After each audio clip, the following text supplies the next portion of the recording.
insights you need. Today, we're tackling a really big one: how police actions, especially during arrests, connect directly to your civil rights under federal law. We're focusing on 42 USCA Section 1983.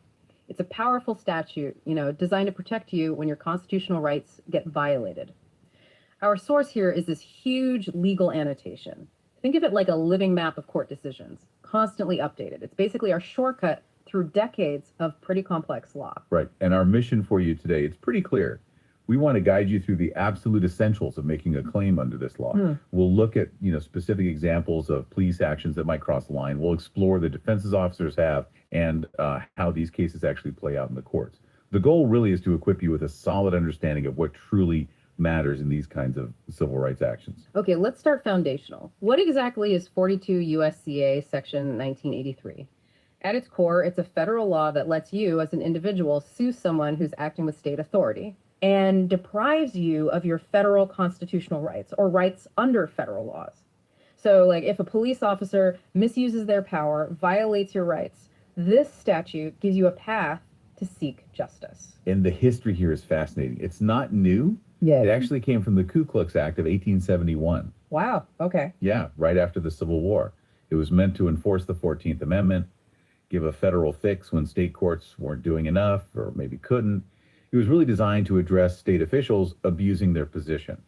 Okay, so if you're looking at an officer's liability under this law, there are two main things, right? Two prerequisites. Exactly. Two fundamental things. Yeah. First, the officer has to be acting under color of state or local law. Right. And second, their actions have to have actually deprived you of a right protected by the Constitution or federal laws. Let's dig into that first one, under color of state law, because it's often misunderstood. But it also has to be clearly recognized now under for the fucking qualified immunity, right, guys? Back in 61. Yes, and sir. Really clear. This includes the misuse of power. Power they only have because they're a state official. Ah, okay. So here's the key takeaway. Even if an officer is breaking state law while on duty, Right. they can still be acting under color of state law for a federal civil rights claim. Right. Because they're using the badge, the authority. That's a really critical distinction. So it's the authority they're using, not whether the specific act was legal under state rules. Precisely. Their official capacity opens that door. Okay, foundation set. Let's explore the kinds of police actions during an arrest that courts have said do count as deprivations of federal rights under Section 1983. Right. We can group these. First big category, false arrest and detention. Okay. Huge. If you're arrested or held without probable cause, Meaning there just weren't enough facts for a reasonable officer to believe you actually committed a crime at that moment. Got it. If that happens, it could definitely lead to a Section 1983 claim. There was an early case, Marlon v. Hayes, 1963. Someone arrested 3 times, no warrants, no charges, lots of questioning, couldn't call a lawyer. Wow. The court said, yeah, that kind of repeated, unjustified detention. That looks like a deprivation of constitutional rights. Then you have unreasonable or excessive force. This comes up a lot in the news. It does. The Fourth Amendment protects against unreasonable seizures, and that includes using unreasonable force during an arrest. We're not talking about minor stuff here. We're talking force that, as courts put it, shocks the conscience. Okay, so a high bar. A high bar, yes. Yeah. Think force that's just totally out of proportion. Like in Lusk v. Roberts, 1985, police broke a disabled man's leg during a false arrest. That was clearly deemed unreasonable. Okay, and what about searches? Going into someone's home, searching their person? That brings us to unlawful search and seizure. Another big one. If officers search without a warrant when they need one, or without probable cause, they can be liable. That Monroe v. Pave case we mentioned. It also involved officers breaking into an apartment, searching without authorization.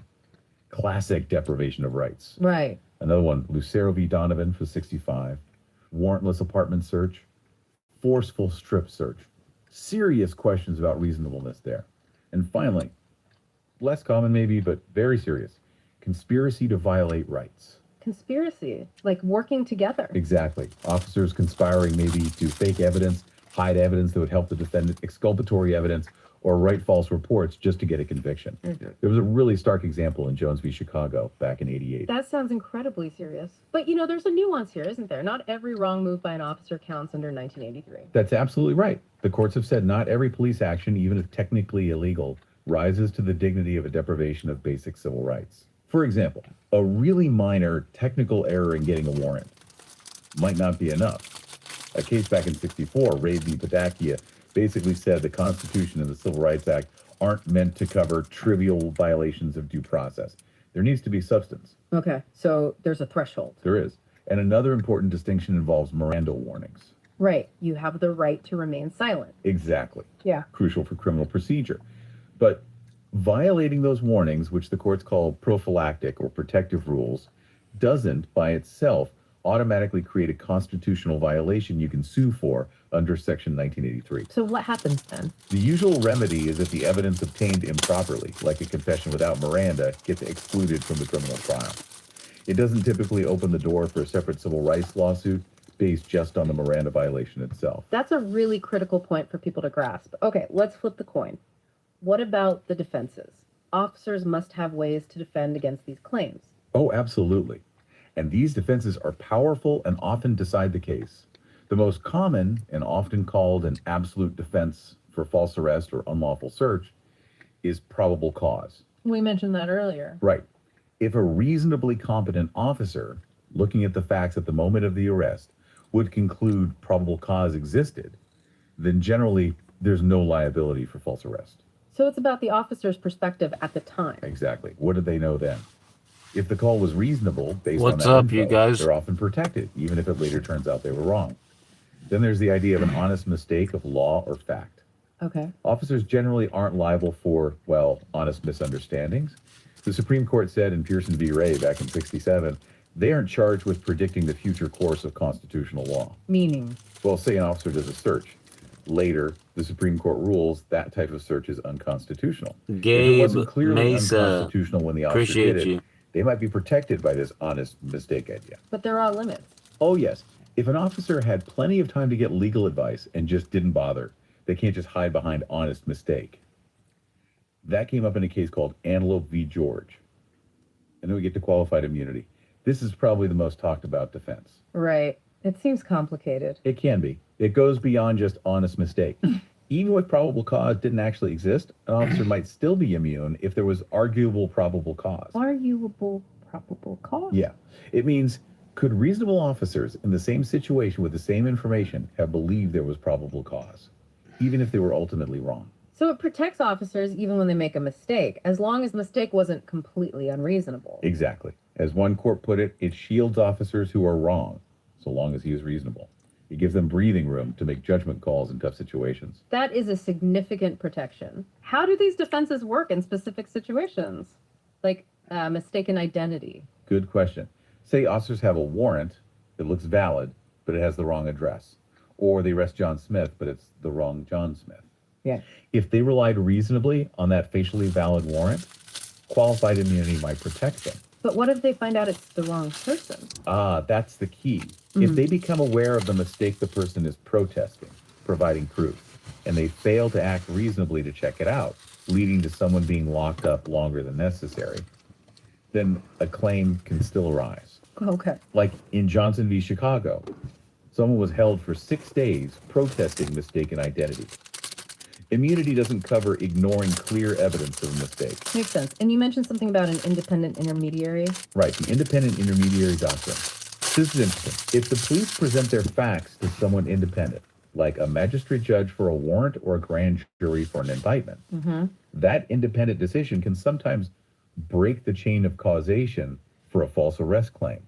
It shields the initial officer because a neutral party reviewed the evidence. But not always. Not always. If the officer tainted that decision, maybe they lied to the magistrate or deliberately left out evidence that cleared the person, then that protection is lost. The intermediary's decision has to be based on untainted information. Okay, got it. And one more really critical defense, or maybe it's more like a barrier, the Heck Doctrine. Yes, the Heck Doctrine from Heck v. Humphrey. This is huge. It basically says, if winning your Section 1983 lawsuit for false arrest or malicious prosecution would necessarily imply that your criminal conviction was wrong, Okay. then you generally cannot bring that Section 983 lawsuit unless your conviction has already been overturned, expunged, or otherwise invalidated. So you have to clear the criminal conviction first in many cases. In many cases, yes. You can't use a civil rights suit as a backdoor way to challenge a valid criminal conviction. And similarly, Pleading guilty in the criminal case often bars you from later suing for false arrest under 1983. That seems like a major hurdle. Now, a question that often comes up, if I could sue under state law, say for assault or false imprisonment, why bother with this federal Section 1983 claim? That's a really practical question. And the law is clear. The federal remedy under Section 1983 is supplementary to any state remedy you might have. Meaning you can potentially pursue both or choose. You don't have to exhaust your state options first to bring a Section 1983 claim. The federal door is open. However, courts also say Section 1983 isn't meant to be just a font of tort law. It's not for every single wrong. Right. It's specifically focused on deprivations of constitutional rights. So while state law might cover a simple battery, Section 1983 comes into play when that battery amounts to unreasonable force under the Fourth Amendment, for example. Okay, it's about that constitutional dimension. So shifting slightly, can you sue the whole police department or the city or just the individual officer? Historically, you mostly couldn't sue cities or government bodies. They had immunity. Right. But that changed significantly with a major Supreme Court case, Monell v. New York City Department of Social Services in 1978. What did Monell do? Monell said that local governments, cities, counties, even school boards are persons that can be sued under Section 1983. Okay, so you can sue the city. You can, but, and this is the huge but, only if the violation of federal rights happened because of an official policy or custom of that department or city. Not just because one officer messed up. Exactly. It's not respondent superior where the employer is automatically liable for the employee's actions. You can't just sue the city because one of its officers violated someone's rights. So you need to show the city's policy was the problem or a widespread custom. Precisely. You have to link the violation to an official policy, a pattern of practice so common it's basically custom, or maybe a failure in training or supervision that shows deliberate indifference to people's rights. It's a higher bar than suing the individual officer. This deep dive really shows that Section 1983 is it's a really dynamic and powerful tool, isn't it? Shaping that line between law enforcement and citizens. Absolutely. It's fundamentally about accountability. When someone acting with state power crosses constitutional lines. Yeah, infringing on those protected rights. Indeed. And you see the courts constantly trying to strike this balance, right? Yeah. Providing a real remedy for people whose rights are violated, but also making sure police officers can do their jobs, very difficult jobs. Shut the fuck up. Unfairly sued, especially when they act in good. They never act in good faith. I mean, dude, don't listen to that. They never act in good faith. I don't know any cops, so I don't know if they act in good faith. But I wouldn't think that most of them do, actually. I don't think that they do. Let's see what else we got, guys. Let's see what else we got.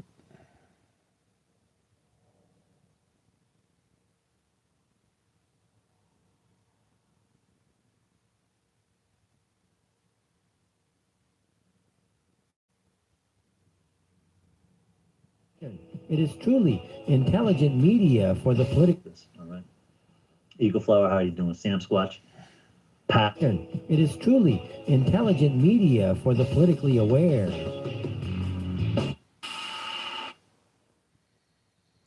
Sorry, guys, can't do it.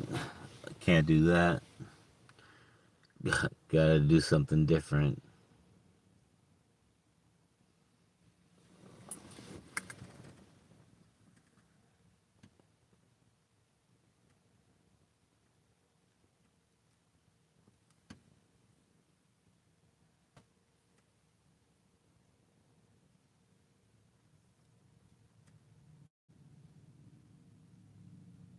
We're gonna do it like this.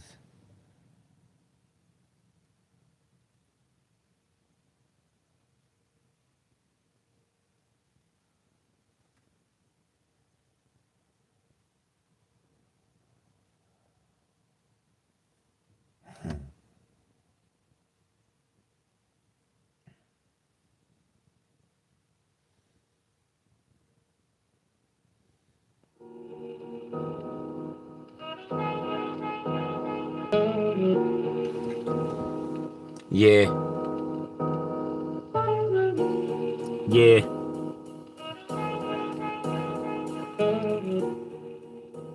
Yeah.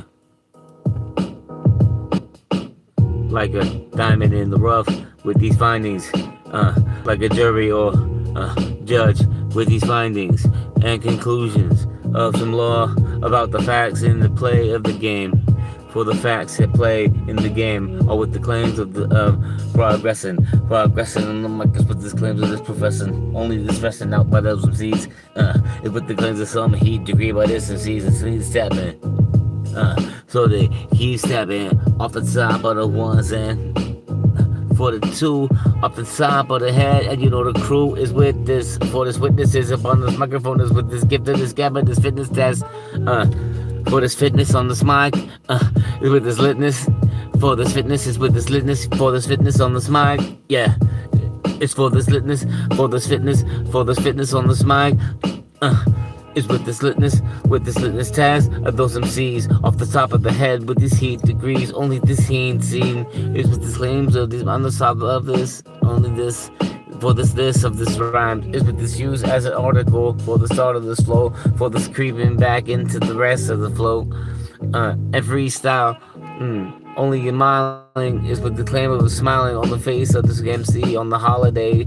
4th of July, off the top of the mind, yeah, only the timing out those MCs like a little bit.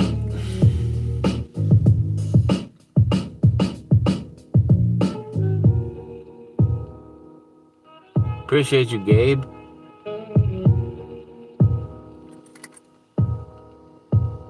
Like a little bit, only this little bit, only a little bit, only a little bit of some safety. Out the house. It's with this deadness, for this deadness. Upon those mics with the scary shit about the living in the real world. Oh no. Yeah. Only a locked door with some closure.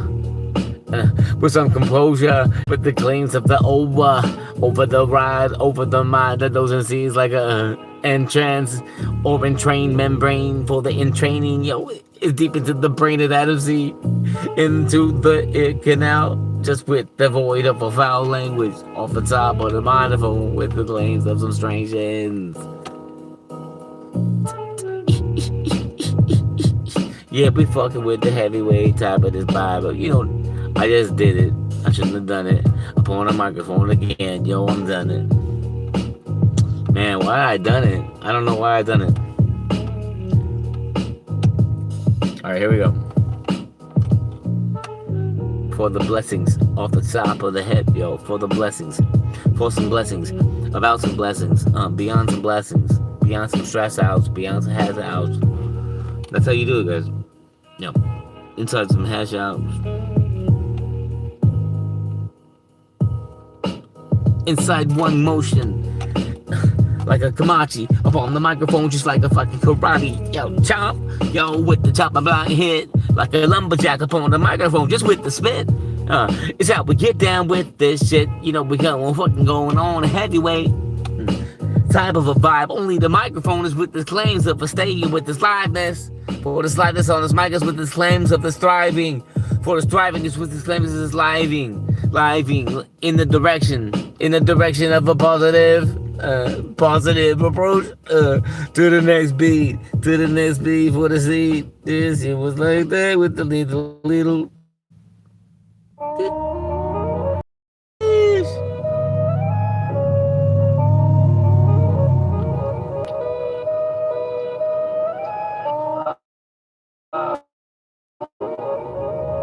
that's heavy shit.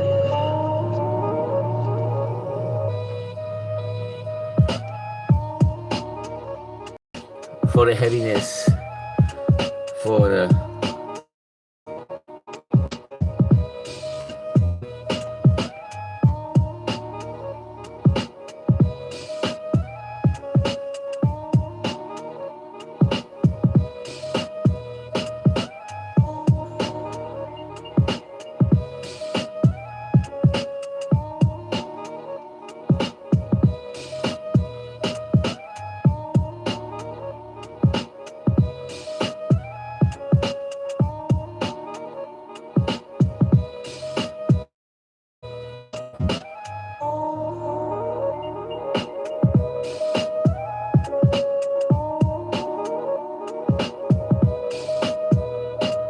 on some Lethal Needle type of a vibe, more the deep in the vibe with the child support, like an obstacle with this approach only allows like some under the sea, morning, with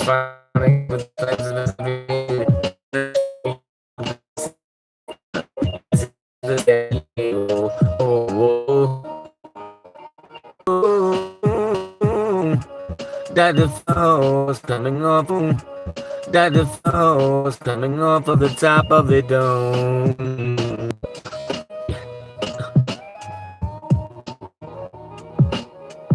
For the spitting out the mouth of the MC, it's for the clean some rhymes over the beat of this MCs and producers. Wow, that's incredible. What an incredible beat that was. I really like that, guys. Here, let's listen to this one here. By Your Brother. Lethal Needle.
No, I'm just kidding, guys.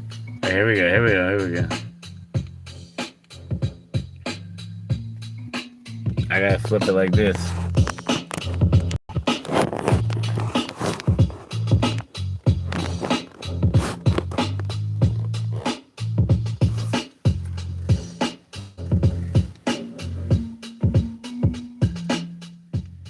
Gotta do it like that right now for a second.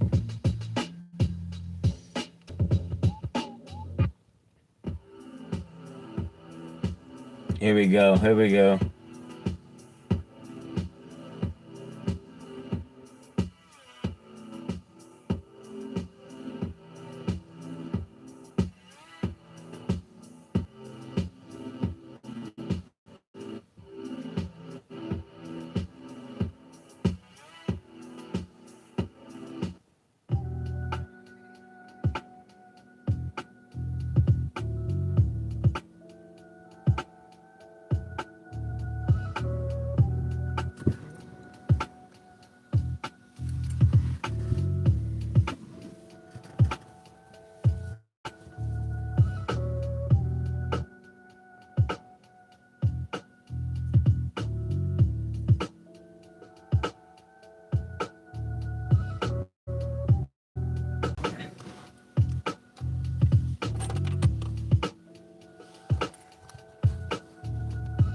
plugging in a device.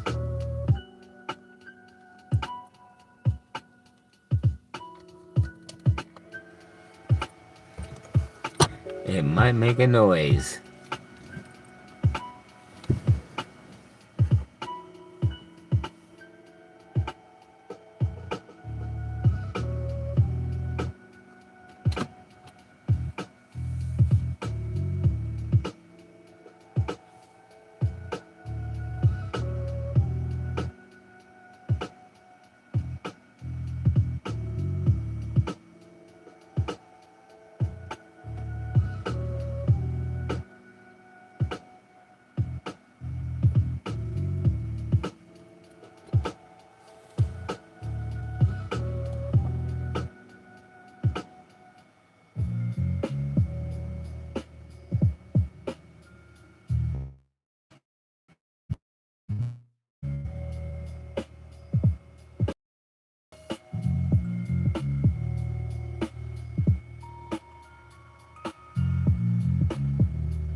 This one is sick.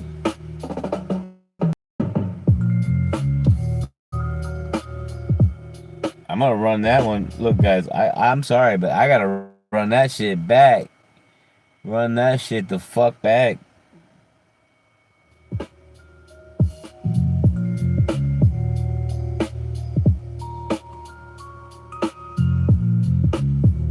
Yep. In the early days,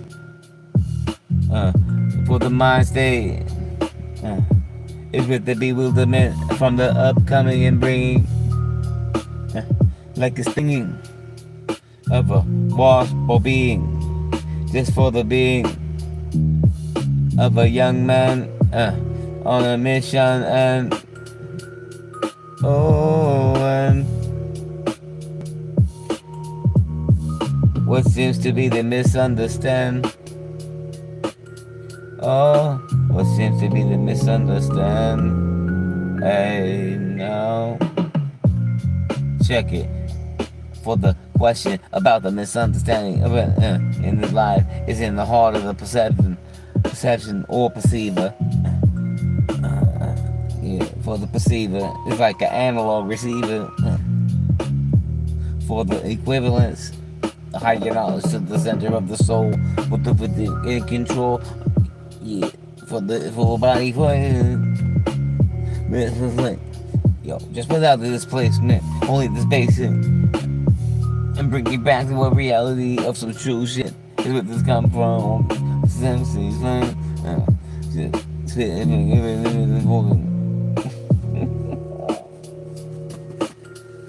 My God, so sick, so sick. Oh my God, I love it. I love fucking music. I love it so much. All right, here we go.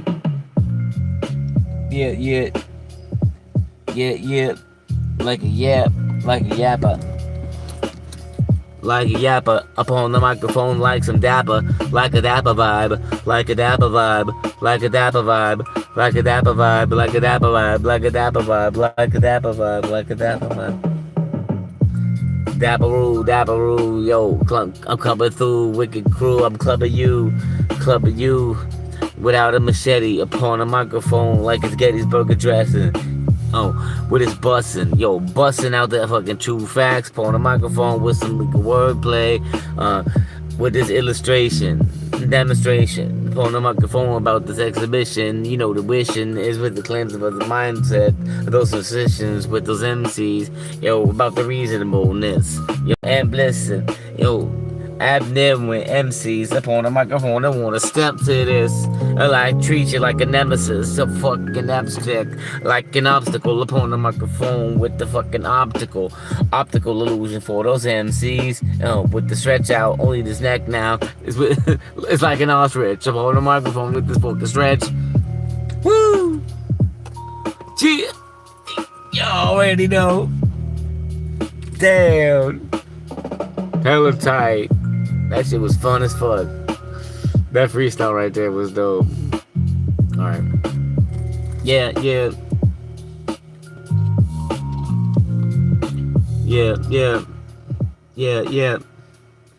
Like a obstacle upon the microphone, you know, you pour the void of a stopping of this flow. Out the mouth of this MCs. It's by an attempt of those MCs. By the anyness. On the any degree. For the heating scene, is like a quickness of the heat-seeking missile on the scene. Only the pink occurrence of some hyper-heavyweight is with the claim of an emergency by those MCs binging. For the binging is with the claim of a head stinging. For the stinging is with the claims like a bee.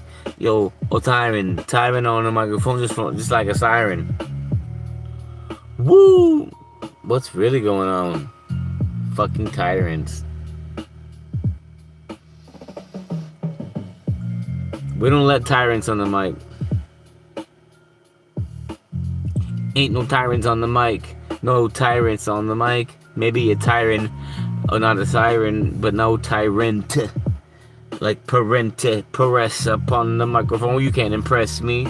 I'm with this jurisdiction. Yo, you stress me out. I fucking get down, no doubt. I got the motherfucker stout. Without the Guinness upon the microphone.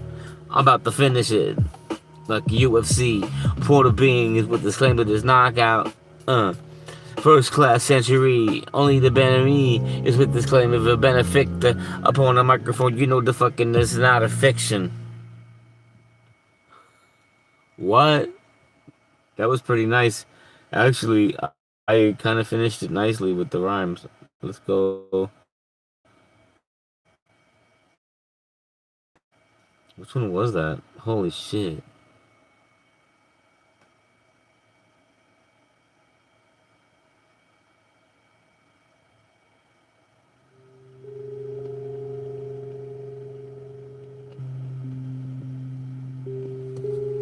This is what I'm talking about right here. This shit.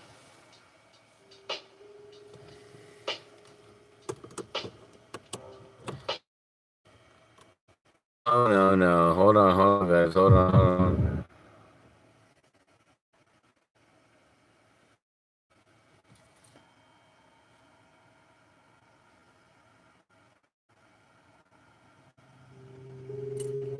Here we go.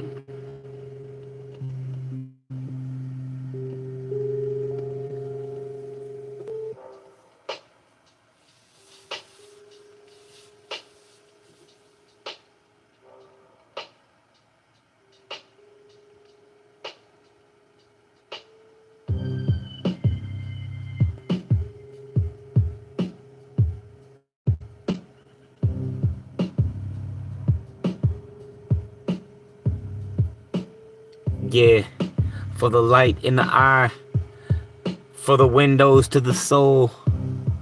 For the light in the eye is with the claim of an effect on the windows to the soul.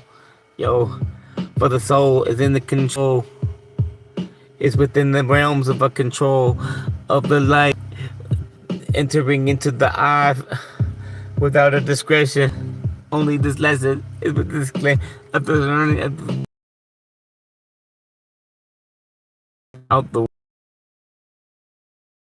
way, out the way, it's out the way, out the way, it's out the way, out the way, out the way, out the way, out the way, out the way, out the way, out the way. Flipping the script up the top of the hip with the shit. Yep, it's like that when it comes to the spit thing. This rhymes over this beat.